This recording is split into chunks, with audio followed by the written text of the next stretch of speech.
Hey, this is Flug again. I just wanted to fly another little demo flight, and this is going to fly some defense units out to our Knickerbein headquarters. It's been destroyed, but now it's been repaired. So now we're going to try to stop the enemy from being able to take it out so easily.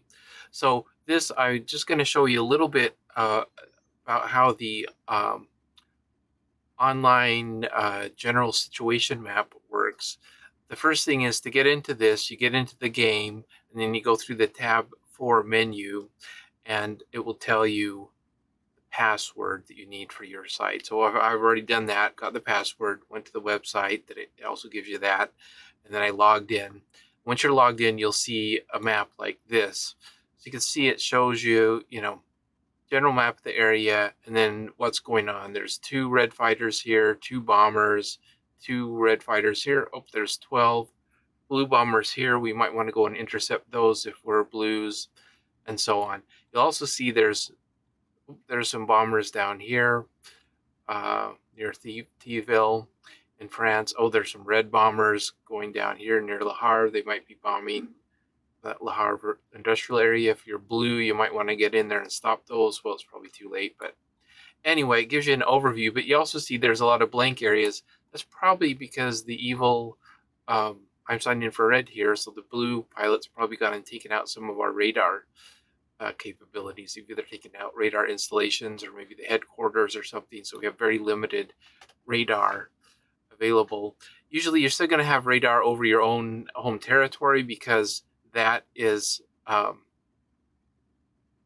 not just depends on radar, antennas and electronics and stuff like that, but it depends on like having observer networks who'd call in and say, we saw 2, unidentified aircraft flying southeast, just off the coast, and so they collect the information that way. So that's something you can't just bomb and take out. But there's probably all kinds of aircraft over to the channel here. There's probably all kind over France here, and we're just not seeing them right now because the radar has been knocked out. Anyway, so that's one thing that it tells you. You can also see if you mouse over, it'll give you a little bit more details. 2 fighters, 310 degrees heading. They're going at 230 miles an hour at Angel 16, and they're currently in sector AT26. So this gives you that kind of details. We can also see the wider the black tail is, the taller they are. Like these 2 fighters are quite tall, Angels 26, and you can tell that because the horizontal crossbar is real long. If they're going fast, the vertical sort of blue line will get longer. If they're going slow, it'll be short. So you can just get at a glance the overview. If you really want the details, they're Angel 16, it tells you. So then you can plan your intercept. The other thing that it will do that is handy, let's say you were these 2 blue fighters and you wanted to go intercept these 2 blue bombers. We can click on here, select interceptors, click on this one, calculate intercept to this target, and then it tells you intercept 258 degrees, 20 minutes at 350 miles an hour. So you're going to have to get moving fast to find those. And the 350 comes because these 2 fighters are currently traveling at 350, right? It's not just making up that number. That's how fast they're going at the moment. So it depends on the location of these 2 objects, and then the target, which direction it's going and how fast, and then how fast the interceptor is going. Now, people get confused. This is going to work perfectly if this target continues straight at the same speed. Then that intercept is going to take you to the exact point, and you're going to intercept them perfectly. On the other hand, if this target flies up for 2 minutes and then turns around 180 degrees, right, then they'll be down here somewhere while the interceptor is up here trying to intercept up here. So it depends on the idea that the intercepted aircraft, the one you're trying to intercept, is going to keep going straight at the same speed. If they turn, or especially if they turn around and so on, then, so that's why you have to keep getting updated intercepts, and assuming they don't turn too sharp, or just do a complete U-turn. Usually it's just a slight adjustment to get the new intercept. But people spend 20 minutes finding an intercept, and then I didn't see anything there. Well, we can't control if those planes decided to turn. Planes do turn. Anyway, that's what you can get from the map. The other thing that's useful, and we're going to fly a repair flight here, we're going to deliver some defense units to one of our objectives. We are going to start here at Watchfield. So let me just put a marker there. We're going to start at Watchfield, and we're going to fly over here to where our Knickerbein HQ was located in a secret location. It's up here in AA28.7. So the keypad, it's like a telephone keypad. There's 1, 2, 3, 4, 5, 6, 7, 8, 9. So just think of that square as being divided into 9 sectors, like a telephone dial, and they're numbered 1 through 9. So it's in .7, so that's going to be up here somewhere. So I'll mark that. That's our target. We'll see. We can actually tell a little bit more exactly where it is, probably within this, but that's close enough for our purpose right now. Now, if I want to know how what heading should I take when I fly there, and how long is it going to take me, so on, I can just select my start point. So you can do that with either an airplane that's flying, or in this case, it's just a piece of the ground. Then I select my endpoint and click endpoint, and it tells me intercept 281 degrees, 4 minutes, 250 miles an hour. Now in this case, 250 is just kind of an average speed for aircraft. It doesn't know how fast you're flying because you're not even flying yet. But you just select the start point, click the endpoint, and do select endpoint, and then it will tell you 281 degrees, 4 minutes, at 250 miles an hour. So that gives you a good idea. 281 degrees, 4 minutes. Now here's some of the other information you can get from the online situation map. And here you either have to scroll down using the scroll bar at the side, or one problem is if you're looking at this on your phone or mobile device, it maybe doesn't have that scroll bar. In that case, you can click on this, jump to mission info, take you right down to the mission info. So if you just scroll, you can just scroll down there. But a lot of our devices anymore don't have those scroll bars. It drives me crazy, but that's life in the digital age. So down here you'll find all kind of information that is helpful for flying these campaigns, but really basically everything you need to know to fly the campaign. Where are we? It looks like blue is up by 6,500 points. They're winning this big. We need some red pilots to come in. How many pilots are logged in, what the overall campaign objective is, and so on. What your general supply, production, fuel is for both sides, which objectives the blue is taking out. They've taken out a ton. Looks like which objectives are remaining for them. Then which ones the red have taken out. They have taken out a lot too, but not as many. Which ones are remaining. Now, if they've taken out all the primaries, you just have to keep taking out more at your choice till you get up to the points it tells you here. It looks like they have 44 more points before they can turn the map and push the front forward. Here's our pilots. So this is a lot of text and a lot of information, but believe it or not, it's all useful in different ways. You don't have to sit there and read it all, but okay, I want to know, which of my assets have been taken out. I want to repair some things, so that's where this information is going to be. And see, that I told you earlier, the radar is out. Well, radar communications fallback center has been destroyed. If we were to repair that, we'd probably get some radar back. The RF reserve communications HQ is out. If we restore that, we'd probably get some radar back. That's going to be out for 3.5, 4 more days, even though it already has 11 defense units, see, which gives it about a 2.1 faster repair speed than it otherwise would have. So they must have hit this pretty darn hard. And then Sandwich radar and Dover radar is out. Well, that explains most of our outages. Looking back up here, Sandwich, Dover radar is about over here. And Sandwich, I believe, is about over here.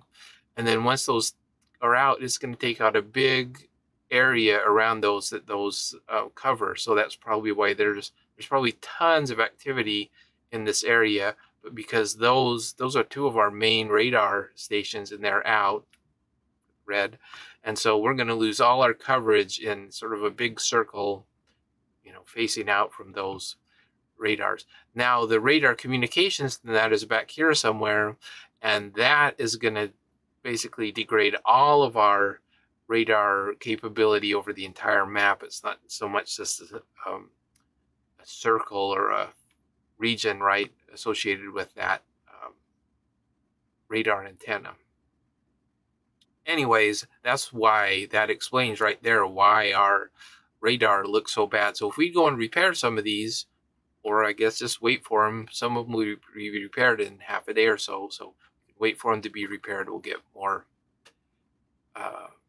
radar capability. But if we'd fly some repair units up there, we could speed that up. Okay, then it's going to tell us here's a whole bunch of the airfields that are knocked out. We could repair those too. Here's just some other things. See, Dover Radar AA.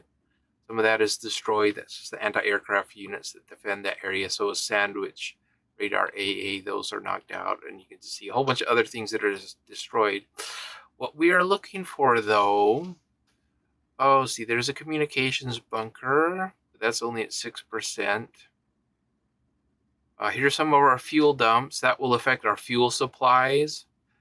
Oh, there's one that's knocked out for 4.5 days. So just for example, if we go and repair that, it would improve our fuel supplies by a fair little bit, because those have to do with fuel levels that are available to us.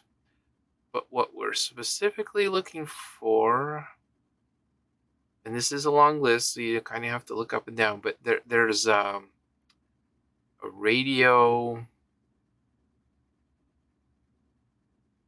Okay, we repaired our connected bind, so it's not going to be on. This is going to list only the things that are destroyed or damaged. So we repaired that, so it's not going to appear on that list anymore. So here's a similar list for the blue.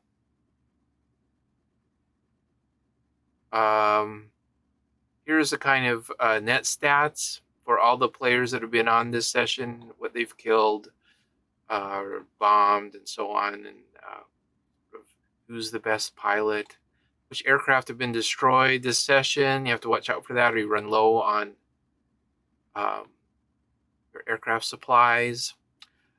And you'll see, this is kind of a new thing. Some of these Wellingtons that have been shot down were just AI or no pilot. Well, that still deducts from your side supply. For example, this, oh, here we go. I was flying this Blenheim earlier. I crashed it because I burned up the engine. So that's one aircraft that we lost. But these others are just AI that are flying around the map. Some of the blue pilots got busy and shot them down, and now those are deducted from our supply. So if you get busy and shoot down the other guy's aircraft, then that really impacts which aircraft they have to fly. Anyway, here is actually one of the most important things is our reconnaissance summary. So this is what we've learned from scouting the other sides, and it will list all of the objectives that you could take out and their exact coordinate. So there's the coordinate for, say, local radar marquee. It will both show you the keypad, double keypad, which is pretty precise, but it also gives you the coordinates, which is a very precise down to the meter, and that's what your cover aircraft will need to target. And then the third number here is the elevation of that target, which you're going to need for precise bombing. See that, and for red pilots, the elevation is always given in feet. So that's 185 feet above sea level. So you can take that into account when you're targeting your bomber.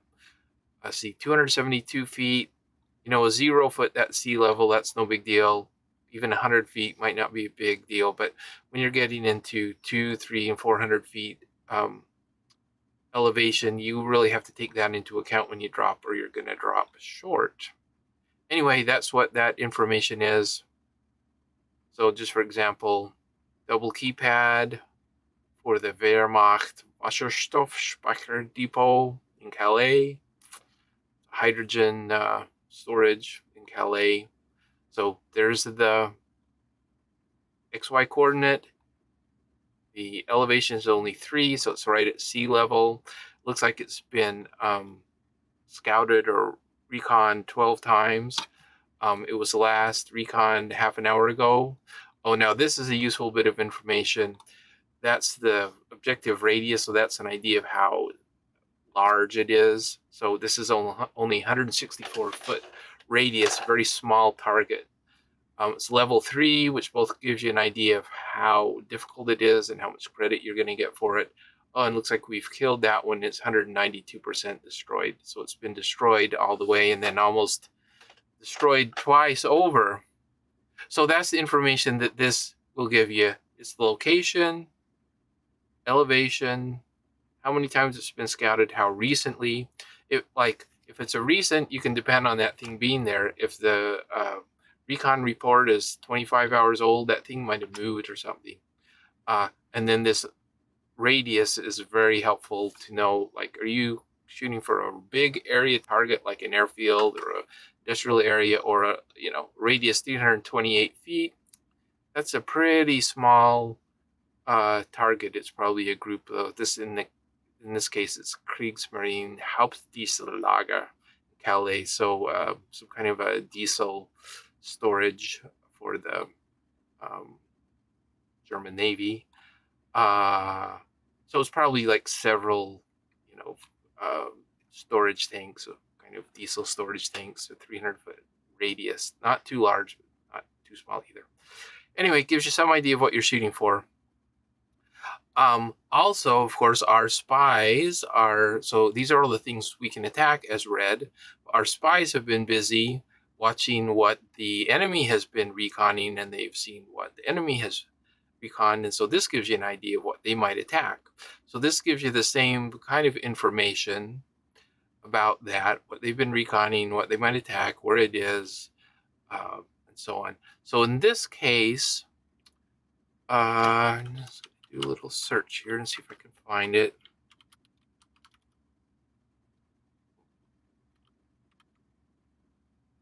Okay, there we are. The Radio Beam Wayfinding Coordination Center. That is what we're going to deliver to. By the way, I saw that earlier that they destroyed that, so that's how I knew what to look for, and that's how I knew what it was called. But I could also, going back up to the top, the way I knew that is I looked at blue objectives complete, and if you look through here, list them all. And when our Knickebein went out, I noticed that they had destroyed that radio beam. So putting 2 and 2 together, there's a lot of clues like that in here. You kind of have to put 2 and 2 together. I realized, when they took out that radio beam, then that is, here we are. Then that's when our Knickebein disappeared, because it's a radio beam wayfinding system. So I saw that listed in their objectives list, and but of course I didn't know where it was either. They had recon to figure it out, but HQ knows where it is, and they knew what blue folks have been reconning. So then I went down here in their recon list and found the details. So that tells me it's in sector AA28.7.1. That's the double keypad. So we can find that on the map. It tells me the name of it, and it also gives these exact coordinates. Now that is what I could use with the Knickebein system to locate that. Unfortunately, I can't use it if they've knocked out the Knickebein system, but I also cannot use it if I'm delivering repair loads or ferry loads, which is what I'm going to do. It also, this is a useful bit of information, elevation 100. It's been reconned 4 times. Our observers have noticed that. They reconned it as recently as an hour and a half ago. Has a sight radius of 300 meters. Darn Germans always using the metric system. And level 10, so they've got a lot of credit. That's an important target. Anyways, if we find that AA28 7.1, these would be helpful if we could use Knickebein, but we can't. Although if we couldn't find it, we could always do a recon mission ourselves, put that into our Knickebein, navigate to it with Knickebein, and we'd find it, we'd know where it is. But I think we'll be able to find it from the double keypad as well. You can almost find anything with a double keypad number. If you're just looking for it yourself, it's only if you're really bombing it down to the meter or 10 meters that you need those more precise coordinates. Okay, so the coordinates we got was AA28 7.1. So here, this is sector AA28. We already put our orange square in there. Dot 7, so we count 1, 2, 3, 4, 5, 6, 7, 8, 9. So it's in number 7, and then 1. So the small 1/3 square here, we can think of that as being made up of also 9 squares. So that's how we get a double keypad, and then you can just count 1, 2, 3, 4, 5, 6, 7, 8, 9 within that, and that's in 1. So it's actually more over in this corner. So let me just, I'll put my slightly corrected ground beacon. It's more in that area. I don't think that's going to be that super helpful, just because when we get there, we're going to see the smoking remnants of this, and I think we're going to be able to find it, but still. It gives us a good idea. There's these rivers that come out here. There's a kind of fork here. It's just north of that. There's a bigger fork here, so it's between those two. These have these little kind of intertwining things. It should be then bigger intertwining thing here, so that might be a good landmark. And then we do have these little bits of forest around here. So those might help to locate it when we get close there. Okay, one last thing we're going to look at here, because we found our recon report that told us where it was. And down here at the bottom, here's our current aircraft stock levels. So we'll know if we're running out of any aircraft, we need to ferry some up, and so on. But the winds aloft summary. So that's going to be important, because if there are winds, that is going to throw our navigation off potentially. We'll be heading at maybe 270 degrees, but if we have a 50-mile-an-hour wind coming from the north, that could really blow us off course. So that's something you need to be aware of, not only when you're bombing, but also when you're just navigating. Well, in this case, the winds are only 0, 5, 6, 4 miles an hour. Nothing we have to worry about at all. Very calm day. The other thing that I don't think enough people pay attention to, here is a whole list of bomber sorties that have either the ones from our side, that's what these for, this is the red. So you see, HQ let us know that all these bomber sorties, what time they left, where they were going and what course, so like this one started out, this very last one, which is the most recent, it's 3:24. That was probably about 25 minutes ago, but it was a red sortie. It left from AU 27.9 at Angels 2. Then it was going to BB 21.6 at Angels 13. And from there, direct to Fliegerhorst Estrie, which is BB 16.4 at Angel 14. And it's 4 Wellingtons. So if we wanted to escort that, because we were interested in helping them take out that particular airport, then we could figure out when we need to intercept that. Because see, this is a long flight. It could be an hour, it could be an hour and a half, So maybe we want to figure out, it's going to BB 21.6. You can, again, use your map to figure out how long it's going to take to do those different segments. And then you figure out, at 9:55, I need to link up with this bomber group, and then I can fly with them over to Estrie. So that's another thing you can do, both to see what of your friendly bomber flights you might escort, but also the bottom here, it shows some of the enemy sorties that have been intercepted, or we figured out by reconning the enemy. So for example, they had one that left at 3:42. That was only 4 minutes ago, it looks like. And it's going from BH 27.4 at 5.0K. Again, the metric BB 25.8 at 4.5K. And it's targeting Faversham radar. So that gives us enough information. We have to put that together as a clue. Like, it doesn't just say fly to, right now fly to AA 28 and you'll intercept them. But you have to put this together. Where are they starting? How long is it going to take to get from there to their intermediate point? Because almost all these flights have a dog leg in the middle. So that'll be, they'll fly to that point, then they'll turn to their target, which is Faversham radar. So if we're interested in defending Faversham radar against 7 HE-111s, we could figure out how to do that. And again, these flights, this is not going to take just 5 minutes to fly this. This is, 45 minutes or an hour and 15. So it's going to take a long time.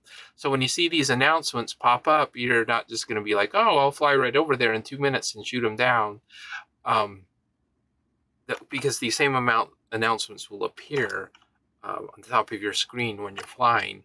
But it's more of an advanced announcement. They are leaving, in 20 minutes, they might be at this point. Another 20 minutes, they might be at Faversham radar. But it's your job as the interceptor to figure out when they're going to be where and go and intercept them and stop them. Because I guarantee you, if no one stops them, they're going to hit Faversham radar and at least damage it. Okay? But this gives you the information you need. Oh, this is a smaller one. It's targeting the peroxide storage at Beckton. It's only 3. Maybe I don't need to worry about that. I mean, maybe I do, but maybe I don't. But on the other hand, this one that's going after RAF Hornchurch with 11 DO 215s, I mean, that could take out Hornchurch right there. Maybe I need to look out for that one. So anyway, that's what these are. Bomber sorties that you can look for and intercept and take out, and then both get the credit as a pilot, or, stop the enemy from taking over your homeland. Looks like that's what they're trying to do to me. Okay, so we got the information we need. In this case, we're just flying. We're going to deliver.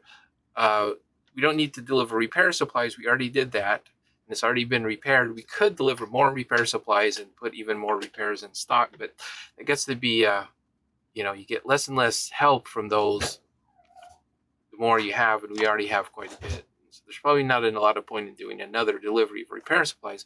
But what we're going to do is deliver some defense units, and defense units will both help.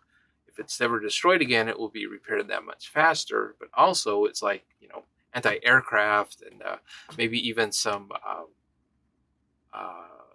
little fighters, put some out on the watch list for the fighters at this nearest airport. So if they come over here and bomb, then maybe fighters will take off and defend it, and so on. So we're going to bring some of those defense units. Those last for a good week, and they will help defend this vital objective for a week, and hopefully help so it's not destroyed again, or at least even if it does get destroyed, it'll be repaired faster, and maybe those guys will pay a little bit of they'll get shot down, they'll lose some of their aircraft. They won't just be able to get off scot-free.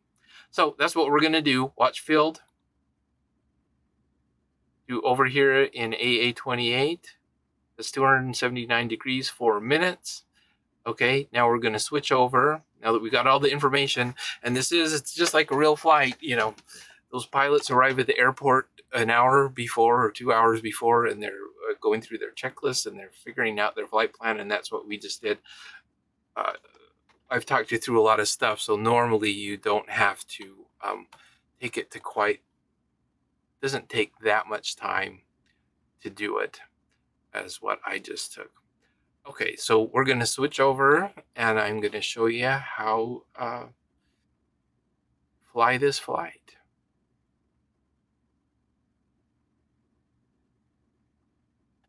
Okay, so I've loaded my aircraft. I have no bombs because we're carrying supplies. You can't have any bombs if you're carrying supplies. We need all of that. I've got it started up. I'm at the end of the runway. I'm stopped because you can't pick up your defense supplies or your repair supplies or anything if you're moving. Okay, so now I can pick up my defense supplies, and how you do that is you type a chat command PD. So that means pick up defense supplies. In fact, if you want to type it out, you can do P defense. And it will give you a message. You picked up your defense load, crack anti-aircraft units, and the latest AA guns. So great. We're going to take those AA loads. So you want to make sure you pick those up before you leave the airport. I've done that before, get in the air, and then you can't pick up any defense loads in the air. You have to pick them up before you leave. Then the other thing we'll do is we'll pick up cover aircraft, and we can take up to 10 cover aircraft, and they will also carry defense loads. So then we'll end up with 11 loads. The other thing is we figured out this is a heading of 281. So you won't be able to see it here, but I do, because it's so hard to see the compass on this darn thing. I've got my virtual cockpit so I can see my compass, and I will try to shoot for 281 when I take off. And then the other thing is when we take off, I'm going to load up my cover aircraft. So cover, when you're doing pickup, repair loads, or ferry, the aircraft number you pick up is always 1. I like to do air group of 5, and then we can pick up 2 groups of 5 for 10 aircraft total. Now, if you wanted to, you could do X3. It's not going to give you that many, but you could try it. And anyway, that way you make sure you are not you're not going to get gypped out and lose some of the units you could. Okay, so here we go. I've got them in. You can see them flying up there. Now I'm going to take off. Got my boost cutout on, 100%.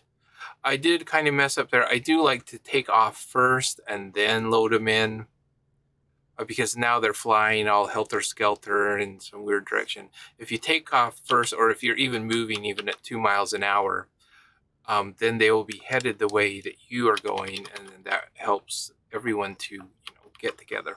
So what we're going to do instead this time around is I'll just fly kind of slow till they all get themselves arranged. I'm going to get here on my heading of 281,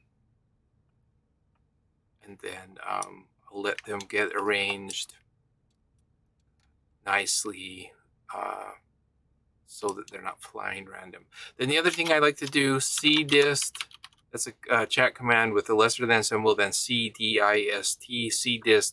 It gives you the cover distance. That tells how spread out your cover aircraft will be. If you put CDIST 100, that's normal, and they're quite close to you like a normal bomber formation. I'm going to put like CDIST 2000, which will make them go way out far from us. So then we won't be crashing into each other and anything. You can see them. I'm just jumping into the tail gunner. There's one group over there. They will join up. Now, if I just start flying off at 250 miles an hour, they may never catch up with me, and actually we might lose them if they get too far away from us. Then they'll actually just go back and land somewhere, and we'll lose them. So it is helpful, especially since we didn't start out in sort of a coordinated start. If we just slow down, give them a chance to join up with us, and then we're all going to fly together.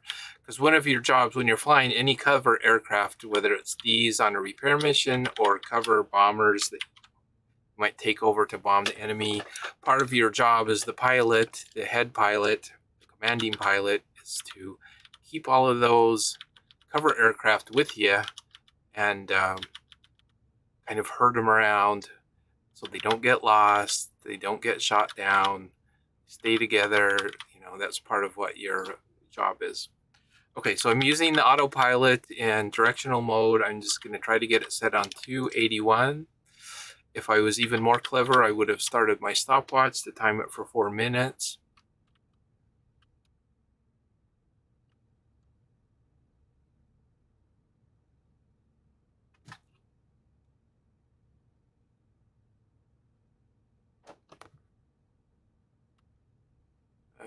Okay, let's see if we can see where our cover. Oh, there's one group of them over there. 1, 2, 3, 4, 5. So there's probably another group over here. Nope, they're not with us. So we're gonna have to worry about where those. Oh, there they are. They're just a little further behind. So they're both off to my right. One is ahead and one is behind. Okay, but I think they're good. Now to do our drop. This is defense supplies, but we drop them by parachute, and it's exactly the same as when we drop the repair supplies, defense units, all the same. So you have to be flying at 3,000 feet AGL. You have to be at 120 miles an hour, and to be straight, level, and pretty close to right over the objective. You can use your bomb sight to figure out where to drop them. So if you put your bomb sight on them at 3,000 feet, that's going to be close enough. And by the way, all those do have a little bit of slack to them. You know, if you drop at 32, you're going to be good. If you drop at 29, you're going to be good. If you're going at 110 miles an hour, you're going to be good. So they have some slack to them, just not a lot of slack. Anyways, I'm going to try to get leveled in at 3,000 roughly here. I'm going 130 miles an hour. It's a little too fast. I'm going to throw out, I got full flaps. I'm just going to descend. I'm at 3,300. Now this was at 100 feet elevation, so we really want to shoot for 3,100 on the, because we're shooting for 3,000 feet AGL, not just 3,000 feet. Now the trick is, where is this? Little to the right. Okay, now one thing we can do, we are pretty well at 3,100 feet. We're at 106 miles an hour, which should be close enough. I can do delivery advice as chat command with a lesser than D and advice, or you can abbreviate to DA. Okay, and it just tells us, would that have been a successful drop if we'd done it there? And the first thing it says, you must travel at least 20 kilometers to deliver defense troops. So other than that, it was successful. And by the time we get over to the actual objective, we will be 20 kilometers or more. So other than that, we were the right altitude, we were level, we were going the good enough speed. So that's good. That helps us to know if we're on the right track. Now all we have to do is find this darn thing. Just bringing up the map, we knew it was right over here. So is that this? Oh, it sure looks like it. So it should be, see this river here, is this one right ahead, and I can see that little knot over there, and then it curves up. So our objective might be, I think we're just pretty much nose on it. But I can't see it. Yep, because here's this double river here that's going up there. Our objective was about here. I mean, our nose should pretty much be on it. Now, the other thing is, when you do drop, you know, you don't have to drop it right on top. You do have a little bit of leeway there too, because, you know, those people can hide. Oh, here we are. Now, this is actually harder because before it was destroyed, and so it was smoking and so on. I don't know if you can see, there is our objective. So one of the things that's tricky is you might have to do quite a little bit of searching to find it if you're not that familiar with the area. And I've actually, oh, there is a little bit of smoke, so as we get closer, that's going to help us. See, we did a previous drop here, 2 previous drops, so when you get close enough, it is going to be easier usually. Okay, so I'm going 120 miles an hour. My altitude is 32, almost 3,300, but subtract 100 because it's at altitude. I think we're good. We will do a DA to get advice from our jump master. Successful training drop. Excellent. So if we just drop it on top of these guys, I think it's going to be a successful drop. To drop, we just get it lined up. We can actually jump into just exactly if you're doing a bomb drop. The difference is you don't have to be that precise. But I'm just keeping everything straight and level. I'm going to try to hit it right on if I can. I like to.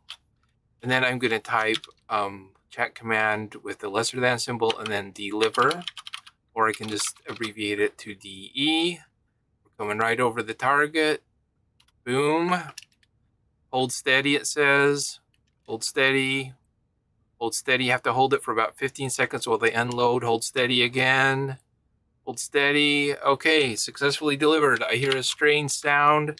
That means that they probably shoved some things out the back. Now we can circle around. Oh, there's some things flying through the air. There's our parachutes dropping. Oh my gosh, that was a really good drop. That's almost right above the objective. Now again, I think you have about a kilometer, even a kilometer and a half. It doesn't have to be that precise.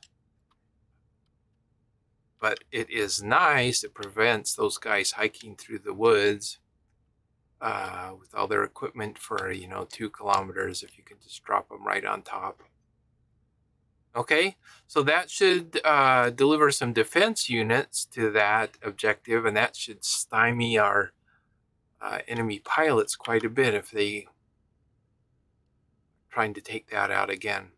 You can see some of that smoke is because it's been destroyed before, but I've also, every time you drop, it drops a flare, which helps the people on the ground know where to come and find the people, and helps the paratroopers to know, that's how they know what to angle in on with their parachute drop. It's the landing zone. Okay, so the message I got there is successfully delivered your 11 loads of defense troops and gear, which were crack anti-aircraft units and the latest AA guns. Completed the mission with 55 minutes to spare. You started with 11 loads of defense troops and gear. Your loads will assist the Radio Beam Wayfinding Coordination Center. And those 11 loads will help bolster the defense of this area, providing additional AA coverage and provide troops to perform any needed repairs faster for 1 week. And this objective now has 11 total defense units. So that is what your delivery did. Now we're going to have to fly back to our landing area. But I'm going to cut that off here. Figure you can figure out how to navigate and land back at some airport. But you definitely want to do that. You don't want to waste your aircraft and just jump out. That will reduce our supply of aircraft. But that's how you deliver defense units. The other helpful bit of advice, besides check the TWCpilots.com, our forum. You can ask questions, get answers. You can also check the Air Tactical Assault Group.com forums. If you want to get in, we have TWC Campaign has a private message board on that forum. So you have to message ATAG Snapper to get in on that. Once you do, you can ask all kind of questions, although we try to look at some of the other forums if you're not in on the private one. But so those 2 ways you can get help. The third way is get on our Discord, which is at twcpilots.com. And if you have questions on the Discord, that's usually real helpful. But the most helpful way is if you just get into the chat command down here in the corner. First off, you can just type lesser than sign and help, and it will tell you all the different kinds of help you can get further help on. They're the basic commands you can use. But your main help, this is the pickup and delivery system, and also ferry and delivery system. So the chat command is P, letter P, and then help for pickup and delivery, P help. And it will give you an overview of here's how you pick up things, here's how you get those cover aircraft. You can type P help 2, gives you a little bit more. Type P help 3, gives you a little bit more. Looks like we got a little bug there. I think there is a P help 4 and a P help 5. And so that will basically in text form take you through what I just showed you, how you pick up, how you get to cover aircraft, how you get over there to your objective, with the altitude and the parameters you have to fly at to do a successful paratroop drop, and all the other information you need to know. Now, if you're repairing an objective or delivering defense units, then you drop them by parachute the way I just showed you. If you're doing the same though to an airport, or if you're ferrying aircraft up to the front, then you don't have to drop them by parachute. You can just go and land at the airport. So that's a little bit easier and a different kind of a challenge. But any objective can be repaired or have defense units added by this system of going to a rear airport, picking up supplies or defense unit, flying them up, airdrop right over at 3,000 feet with parachutes, and then they're either repaired or have defense added to them. So give it a try. It's actually kind of fun. It's a great piloting challenge. You're probably going to enjoy it, and really helps your team.